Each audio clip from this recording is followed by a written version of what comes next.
que en marzo se ha convertido en el mes más caluroso jamás registrado en el mundo. Además del cambio climático, las altas temperaturas también se deben a la llegada del fenómeno del Niño global. El mundo entero ha vivido el marzo más cálido jamás registrado.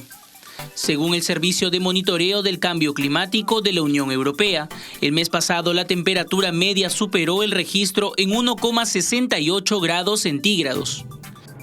Cada uno de los últimos 10 meses fue el más caluroso en comparación con el mes correspondiente de años anteriores.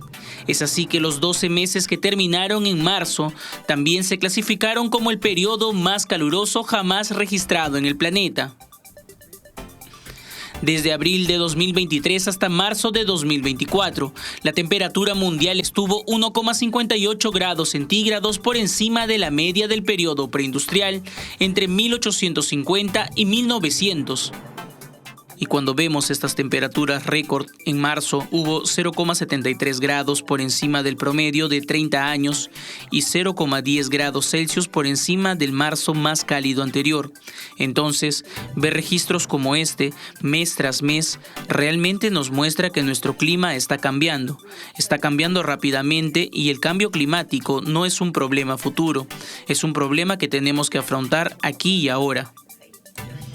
El clima extremo y las temperaturas excepcionales han causado estragos este año, como las sequías provocadas por el cambio climático o el blanqueamiento masivo de corales que se está registrando en el hemisferio sur, impulsado por el calentamiento de las aguas.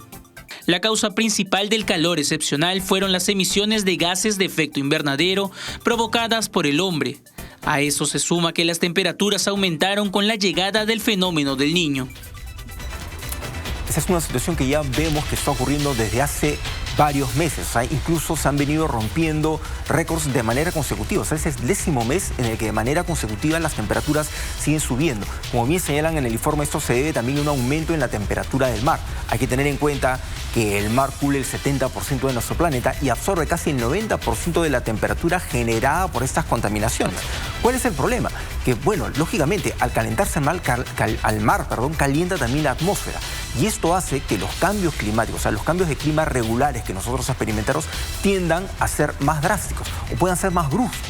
Puedas tener un calor sumamente intenso, con sequías muy duras, con ausencia de lluvias muy notorias, pero en otros extremos vas a tener lluvias más intensas, más prolongadas. Lógicamente, con lo que conllevan todas estas lluvias, como hemos visto en el caso de nuestro territorio, por ejemplo, en el caso de Perú, pues tener huaicos, deslizamientos, desbordes, aumento de determinadas enfermedades. El dengue es una de ellas, justamente por la multiplicación de los vectores. Entonces, el tema climático es muy delicado por eso. Es muy complicado, es muy difícil en contextos, además, donde... Por eso ayer una de las cosas que estaban a propósito del eclipse solar, justamente iban a evaluar temas vinculados a la temperatura, al impacto, a cómo los rayos solares atrae y los vientos solares impactan en nuestro planeta todo el tiempo, todos los días. Así es, hay que tener en cuenta que como todo efecto de calor, nuestro planeta absorbe mucho calor, pero también lo disipa. Sin embargo, lamentablemente, con los niveles de contaminación que hay, se crea una especie de cortina que impide que ese calor se libere, digamos que la Tierra se enfríe.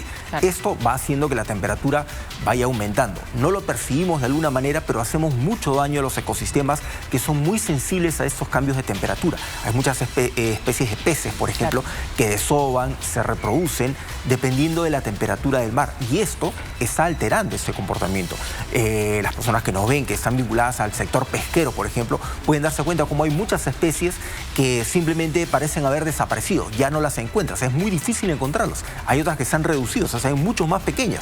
¿Por qué? Porque son muy dependientes de esos cambios de temperatura en el mar. Empiezan a buscar otros lugares. Eso también afecta, lógicamente, a toda la producción de alimentos.